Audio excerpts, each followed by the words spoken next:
بریم که با هم دیگه چند تا فیلم ترسناک از زامبی‌ها رو بهتون معرفی کنم. فیلم ما زامبی هستیم، وی آر زامبی. داستان کمدی ترسناکی داره و در دنیا اتفاق میفته که زامبی با انسان همزیستی دارن.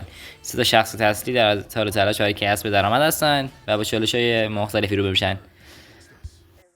فیلم بعدی فیلم 28 سال بعد. داستان ترسناک و آخر از زمانیه که 28 سال پس از شیوع زامبی در بریتانیا اتفاق میفته. این فیلم یه خانواده کوچک در جزیره امن زندگی می‌کنن و با چالش‌های ناشی از بیماری و خطرات محیطی مواجهن.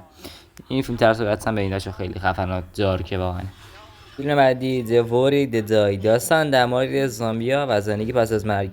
این فیلم زامبیا رو به عنوان نمادهایی از انسانیت و چالش‌های اجتماعی به تصویر میکشه. خیلی جالبه و ارزش داشتن خیلی بالایی داره. حتما ببینید فیلمو. فیلم به آخر زامبی گانگام. این فیلم یه اکشن و کمدی و ترسناک باحاله که از نظر حتما ببینیدش. ویروس زامبی تو کل شهر تو کل کشور ژاپن پخش میشه و این دو نفری که دارید میبینید با زامبی میجنگن. مردا حالا میره زامبی رو بروس میزنه، دختران که کم چیزی داشت نداره میزنن زامبی رو شلاپر میکنن و کمدی خیلی خفن داره.